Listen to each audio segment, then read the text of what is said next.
공간들이 거짓으로 나를 핍박하오나 나의 마음은 주의 말씀만 경외하나이다. 사람이 많은 탈취물을 얻은 것처럼 나는 주의 말씀을 즐거워하나이다.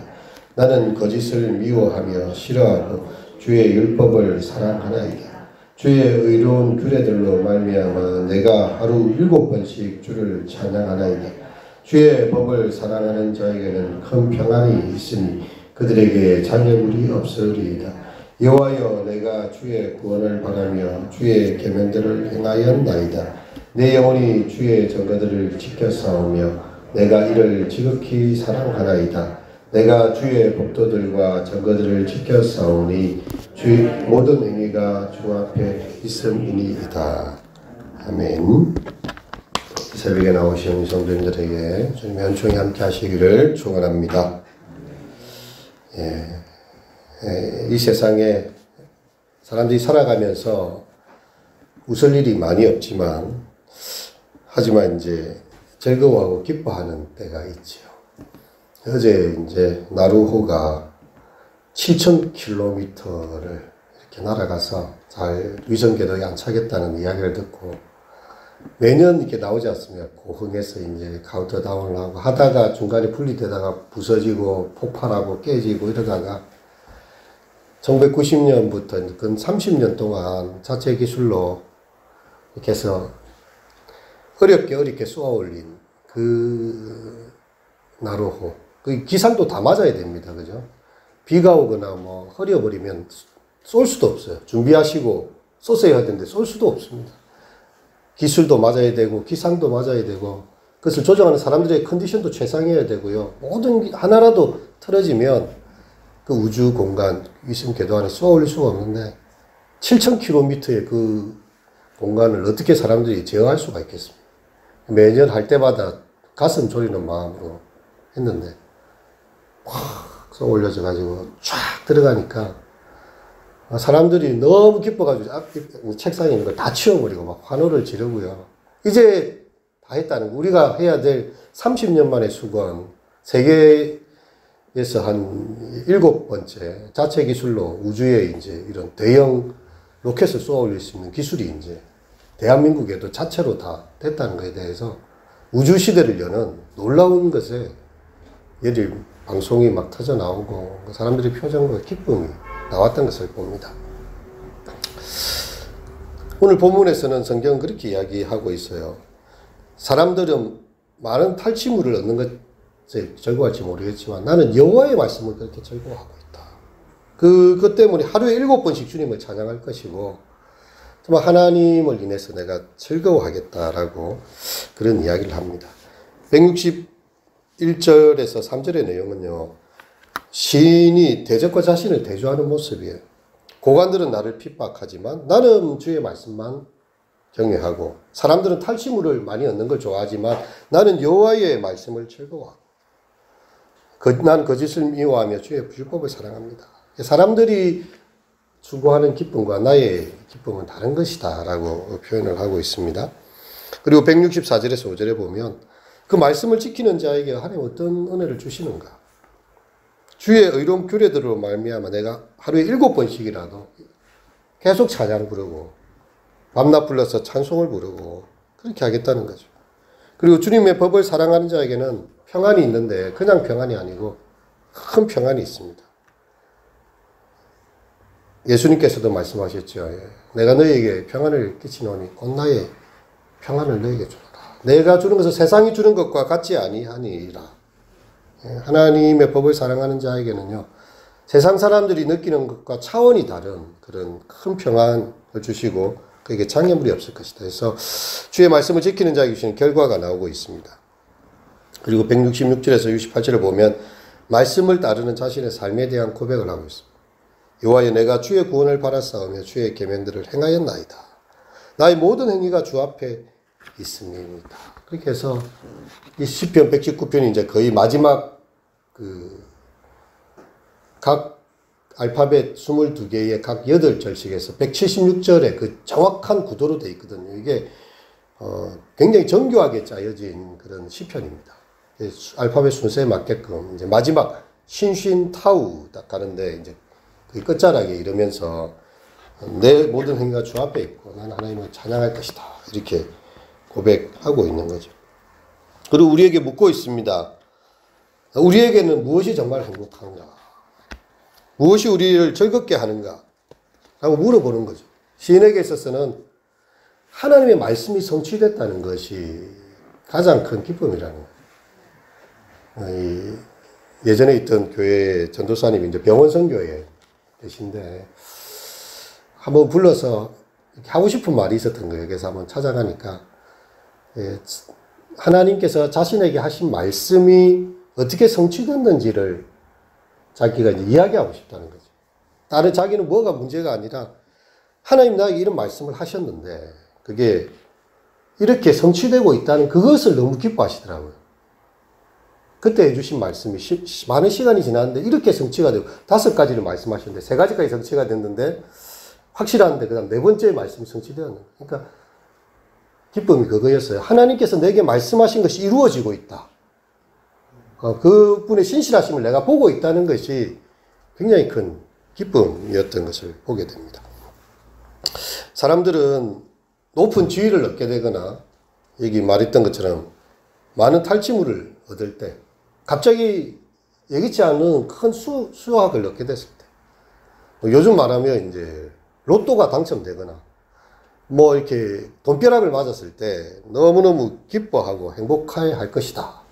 그렇게 착각을 하고 있는데요. 근데 우리가 보듯이 그런 사람 중에는 오히려 더 불행한 사람이 많다. 이런 이야기를 하죠. 일확천금을 얻은 이후에 또 일확천금을 또 바라기 때문에 탕진을 해버리고 계속 로또만 걷고 앉아 있는 것입니다. 직업을 구하지를 않고요. 나도 이번에 한 번 더 되면 된다. 인생이 망가지는 거죠. 하나님께서 주신 삶에 일정한 자신의 자리를 지키는 그것은 이제 매력이 없어진 거죠. 그래서 도리어 인생이 망가진 사람들의 이야기가 더 나오고 있습니다. 실제로 우리가 역사를 보면 가장 큰 권력을 가졌던 왕들은요, 잠도 제대로 못 잤어요. 자기가 잠을 자는 동안에 누가 자기를 죽일까 하여 경비병들을 세우고 잠을 제대로 칼을 머리맡에 메고 자요. 요즘 같은 총을 베고 자고요. 왜냐하면 자신의 자리가 그만큼 위태롭다는 거죠. 음식을 먹을 때 평안히 먹습니까? 누가 주스에다가 독이라도 넣어놨을까? 은소저를 갖다 대고 먹을 때마다 다른 사람한테 먼저 먹이고 먹는 거 하나 자는 거 하나도 제대로 못합니다. 그게 세상 권력을 가진 왕들의 그런 모습이었습니다. 권력이 세상에 많은 돈들이 평안을 가져다 주기는커녕요 오히려 평안을 누리지 못하는 그런 아이러니함을 보게 됩니다. 우리 속담으로 말하면 이제 천석군에게는 1000가지 걱정이 생겨나고 만석군에게는 10,000가지 걱정이 생겨나고 도리어 그냥 하루 버릇 하루 먹는 사람들은 그날에 꿀잠을 자고 그냥 그날에 행복한데 가진 것이 많은 사람일수록 걱정이 많다는 거죠. 부자들이 마음대로 돈을 쓸 수 있을 것 같지만 늘 기쁠 것 같지만 인간의 욕심에 끝이 없기 때문에 또 다른 재산 정식을 위해서 항상 더 머리를 골몰하는 거예요. 있는 것을 지키고 더 정식하기 위해서 그렇게 자기의 마음을 제어하지 못할 때 그 재물 때문에 오히려 많은 고민이 되기도 합니다. 근데 오늘 본문의 시인은요, 세상 권력에 크게 관심이 없는 것 같습니다. 도리어 고관들, 세상의 권력자들이 거짓으로 나를 핍박한다고 이야기하고 있어요. 그는 높은 사람들부터 핍박을 당하고 있습니다. 그가 가진 재산이라고는 하나님 말씀밖에 없어요. 하나님 말씀. 네.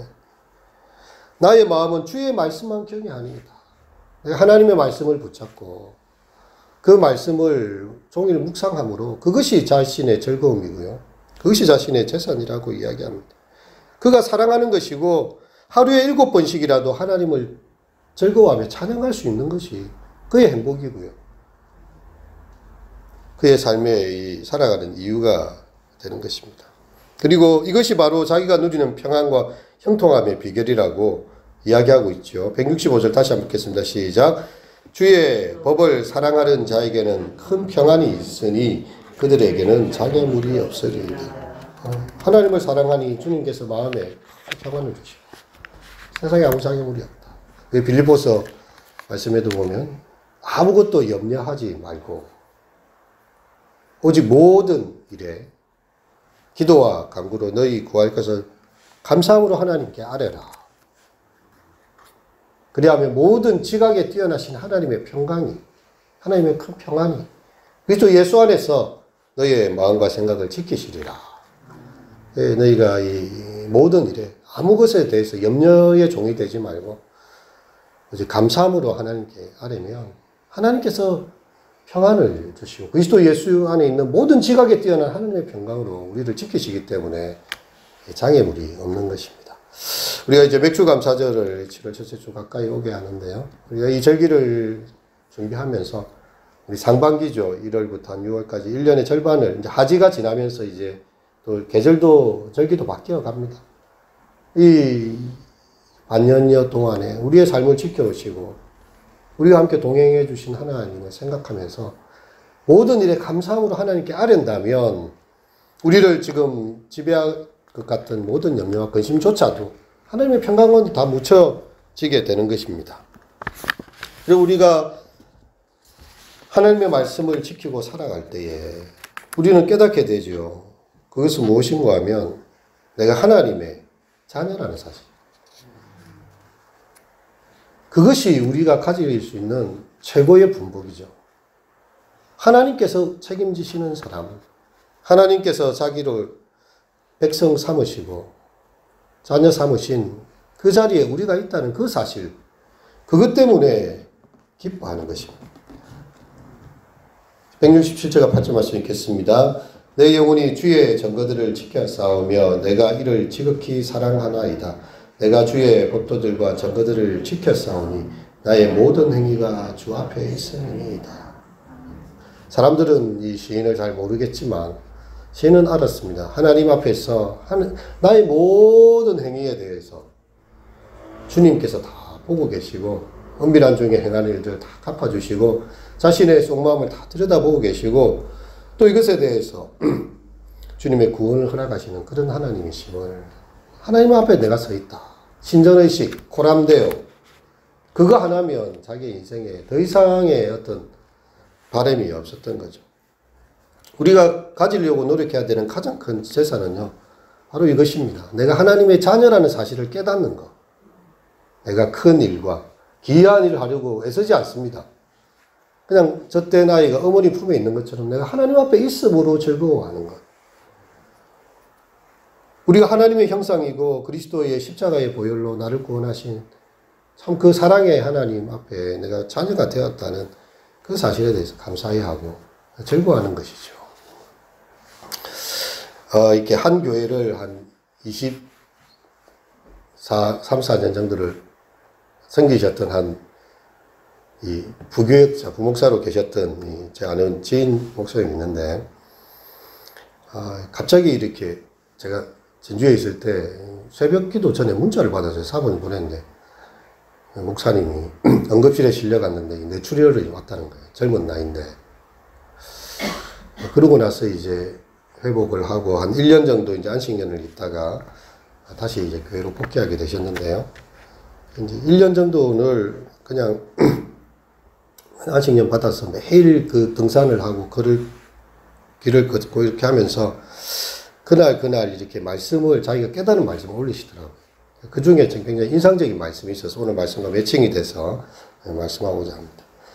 어제 오후에 느닷없이 하나님이 주시는 감동이 있었다. 그만하면 다 왔다. 그 정도면 최선을 다한 것이다. 너 스스로 너무 질책하지 말거라. 넌 애썼다. 넌 수고했다. 내가 그걸 한다. 하나님께서 그런 마음을 주시더라는 거죠. 아니, 한 교회를 근 20년을 넘게 거의 원로 부목사 정도로 사역을 했던 분인데 뇌출혈이 와가지고 발을 못 쓰고 몸이 이렇게 만가진 상황이죠. 걸을 때 힘들어요. 손을 쓸 때도 힘들어요. 집안일 하기도 쉽지 않습니다. 근데 하나님께서 하신 말씀은요. 너무 애쓰지 말라는 거죠. 너 할 만큼 다 했다는 거예요. 그 말씀을 듣고 그냥 그 자리에 우두커니 서서 한참이나 눈시울을 붉혔다. 오늘 아침엔 종처럼 살아온 제 모습을 발견합니다. 스스로를 옥죄고 다그쳤던 그럴듯한 나를 발견합니다. 하나님께서 제게 말씀하십니다. 나는 너를 쓸만한 유능한 종으로 부르지 않았다.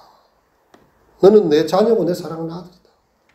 자기 시간을 돌아보니까 교회에서 막 열심히 일하는 종처럼 살아왔다는 거예요. 교회 종탑 올라가고 한 교회에서 한 24, 5년 섬겼으니까 얼마나 그 교회 잡다한 일을 다 했겠습니까?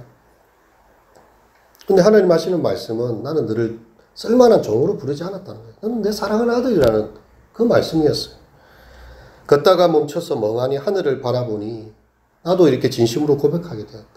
하나님, 사랑하는 내 아버지, 나는 당신의 아들입니다. 그래서 하나님께서 그 아들의 영을 우리의 마음에 보내셨고 우리를 하나님 사랑하는 아버지라 부르게 하셨다. 갈라디아서의 말씀에 나오는 것처럼 이제 우리는 종이 아니라 하나님의 자녀가 되었고 하나님의 자녀가 되었으므로 하나님께서 우리에게 유업을 주실 것이다. 그 기록을 남기셔가지고 그래 몸이 불편해지고 지금 제대로 생각도 이렇게 하다가 갑자기 정지가 된대요. 예전에는 말도 잘하고 얼마나 했는데 뭐 생각이 안 난대요. 말하다 보면 계속 익숙한 단어도 생각이 안 나고 예전에 이 뇌 기능이 너무 떨어진 것 같고 몸도 불편한데 하나님이 내 아버지다. 하나님 나는 그분의 자녀다. 이거 하나로 그날 물시울이 붉어지고 그냥 감사했다. 하나님 나를 사랑하시고 그 깨달음 하나 있었다는 거죠. 우리를 하나님은요 자녀로 부르셨어요. 자녀이면 구사요. 구사면 기업을 이을 자입니다. 하나님의 나라를 상속받을 자녀로 부르신 거지 우리로 하여금 쓸만한 일꾼이나 종으로 부르지 않았다는 거죠. 종에게 주인은 자신의 일을 이야기하지 않습니다. 나는 너를 친구로 하였네. 예수님은 우리를 친구로 부르시고 하나님 우리를 자녀로 부르시고 이 새벽에 나와서 정말 기도하는 사랑하는 자녀의 밤낮 부르짖는 택하신 자들의 원한을 속히 풀어주지 않겠나. 하나님께서 가만두시겠느냐 하는 거죠. 기도하고 기다리는 사람들. 그 나로 하나를 발사하기 위해서도 그 사람들이 애쓰고 수고한 것에 대해서 그게 되었을 때 사람들이 그렇게 환호하고 기뻐하건만 우리의 삶에 놓여진 수많은 문제들 가운데서도 자녀가 아버지한테 와가지고 아버지 등록금이 필요한데요. 아버지 지금 위급한데요. 이렇게 할 때 당당하게 요구하잖아요. 그걸. 그죠? 그렇게 우리가 하나님 앞에 자녀로서 당당하게 이야기하고 하나님은 또 필요한 대로 넉넉하게 부어주시는 하나님. 마침내 우리는 하루에 7번이라도 자다 깨어서 찬양하게 될 그런 순간들을 맞이하게 될 것을 믿습니다. 기도하도록 하겠습니다. 주여 이런 규례들로 말미암아 내가 하루 7번씩 주를 찬양하나이다. 주의 법을 사랑하는 자에게는 큰 평안이 있으니 그에게는 장애물이 없으리이다. 하나님 세상의 사람들은 많은 탈취물을 즐거워하고 세상의 지위와 세상의 재화와 세상의 인기를 또 권력을 추구하지만 주님 하나님의 자녀들은 하나님의 말씀이 성취되고 하나님이 주시는 큰 평안 가운데 거하고 하나님께서 구원하시며 은총 주시고 내가 주님 앞에 서 있음에 감사하며 살아간 자들인 것을 믿습니다.